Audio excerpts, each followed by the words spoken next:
E moçada, olha que em duplinha, eu tô muito Instagrammer, fala sério. Por que estamos aqui? Eu, Laís Querubim Parolim e Bruno Querubim Parolim. meu irmão mais velho. Eu sou 87, ele é 82, só pra vocês terem essa noção, assim e tal. Eu, semana passada, comecei a trocar uma ideia, perguntei aí no Instagram, nos meus stories, o que vocês achavam de fazer um vídeo falando sobre seres humanos, sobre homo sapiens, vocês achavam? Pedi pra levantar a mão, até meio tirando sarro, mas eu recebi várias mensagens, como é que chama? Inbox? Pessoas com aquele bonequinho levantando a mão, então cá estamos, vou ver se rola fazer esse vídeo de irmandade aqui. Então assim, o objetivo aqui é trocar uma ideia, mesmo que superficial, com algum aprofundamento sobre quem é o ser humano. Já vou adiantar aqui, para vocês não ficarem com expectativas, que é muito difícil falar, são muitas facetas. A gente pode falar, assim, poderia ficar falando biologicamente, quimicamente, fisicamente, psicologicamente. Eu vou dar uma pincelada sobre o que eu entendo, a gente pode até gravar outros vídeos falando sobre essa parte biológica também, essa comparação, talvez, essa complementariedade disso. Então, assim, vou começar para não ficar só na introduction aqui. O ser humano, então, é um animal, é uma espécie animal, então ele é classificado assim como um outro animal, como um outro ser vivo, na verdade, os outros seres vivos também são classificados.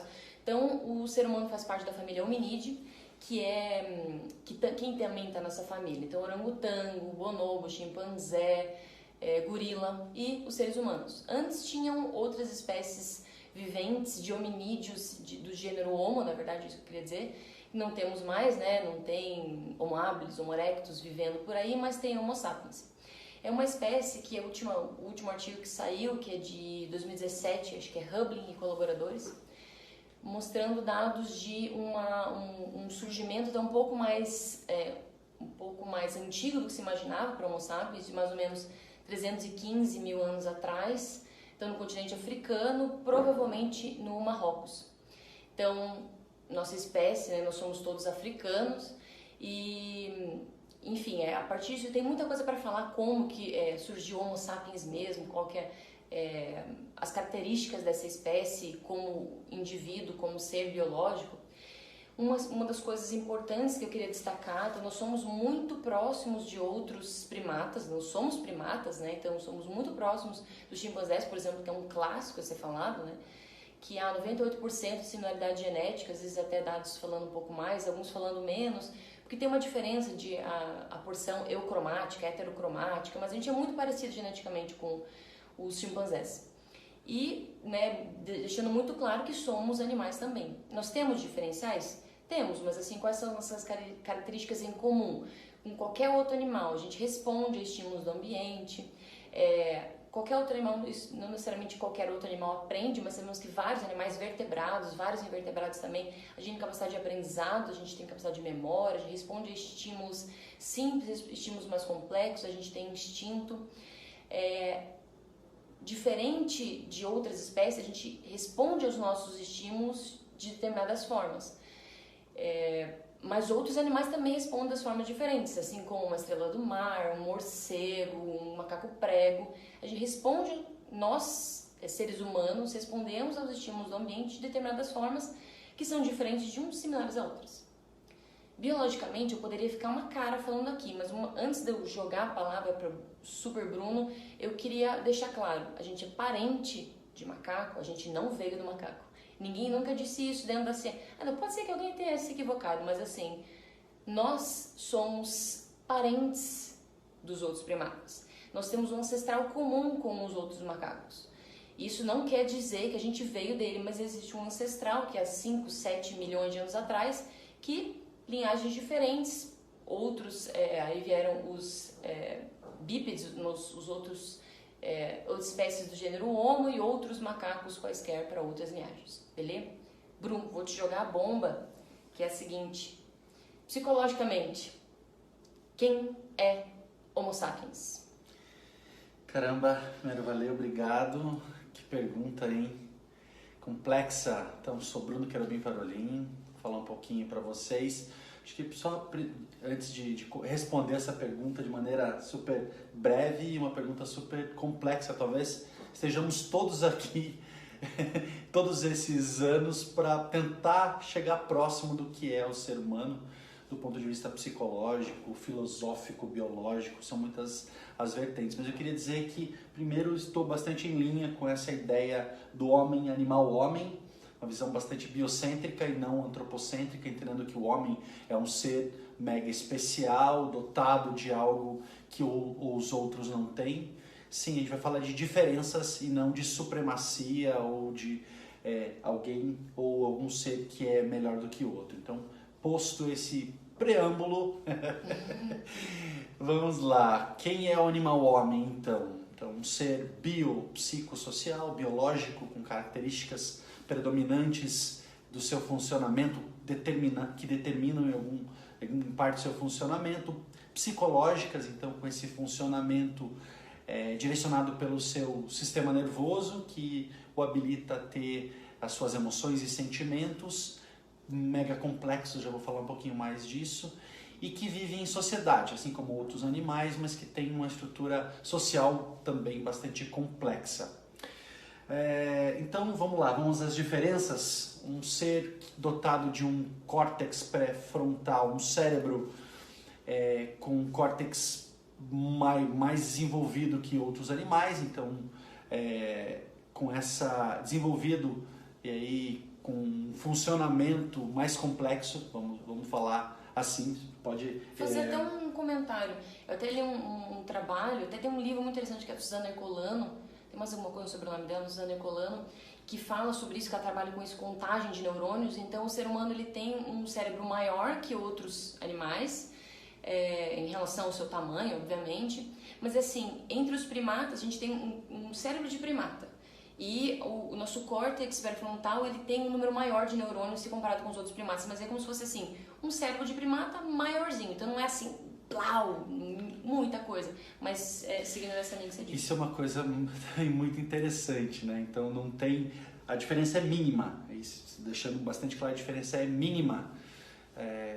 Falando com relação aos bonobos, chimpanzés, e que o habilita falando de funcionamento desse cérebro, a planejar, antecipar, tomar decisões,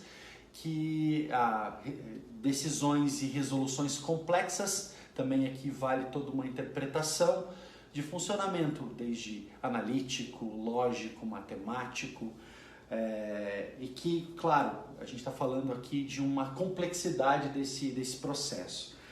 Também que tem um raciocínio abstrato, talvez um dos grandes diferenciadores desse Homo sapiens, né, na sua evolução, uma capacidade de introspecção e também de resolução de problemas complexos, eu falei, né?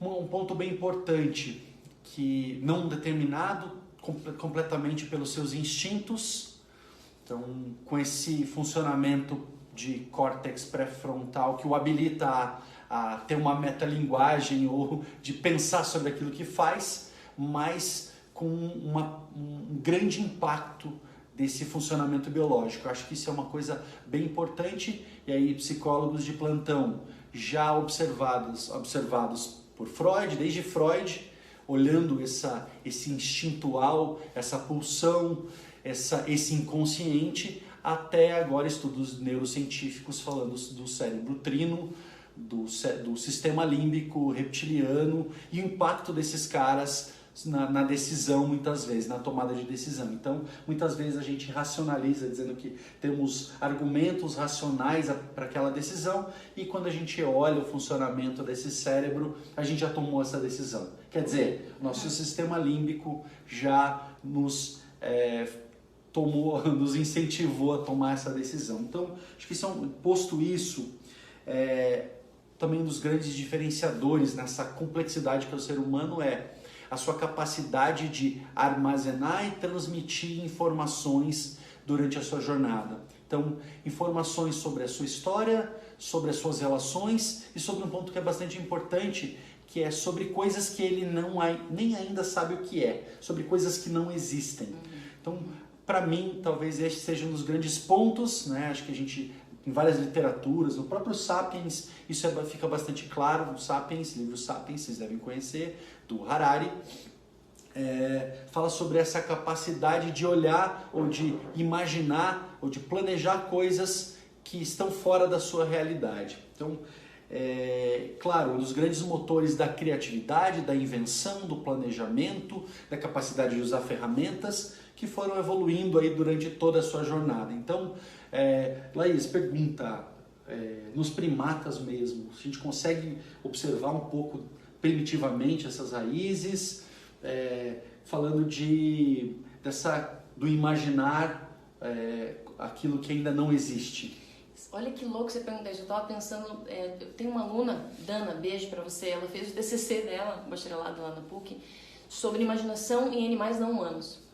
Cara, como foi difícil achar literatura. E é isso que eu, quando estava falando, estava pensando, cara, que massa, o ser humano realmente é sensacional, a gente sabe isso sobre ele. E tem muita coisa para estudar pelo ser humano, mas a gente sabe muito mais do ser humano. Então a gente, varreu literatura para entender isso, para pensar como que era, o que é imaginação. Então assim, a gente partiu do princípio que quando ele imagina, quando ele tem criatividade, quando ele planeja alguma coisa, ele tem que imaginar. Mas qual que é o grau disso? Será que essa é a palavra certa para dizer aquilo que eles estão fazendo? Então a gente teve dificuldade com isso, ela chegou a umas conclusões bem legais no trabalho dela, em que e os trabalhos falam disso para primatas. Tinha até alguma coisa para ave, que acho que era com pombo, se eu não me engano, mas assim, mamíferos falando de primata, falando de hominídeos e com uma percepção muito rasa. Então pode ser que os caras estejam viajando, planejando, pensando, nossa, que muito louco, na próxima estação vai ter aquela fruta que eu gosto e porra, aquele vizinho, aquele outro grupo lá vai dar porrada nele. A gente não sabe que eles estão imaginando isso, eles estão, né? Mas a gente não tem informações concretas mesmo, não tem. Legal.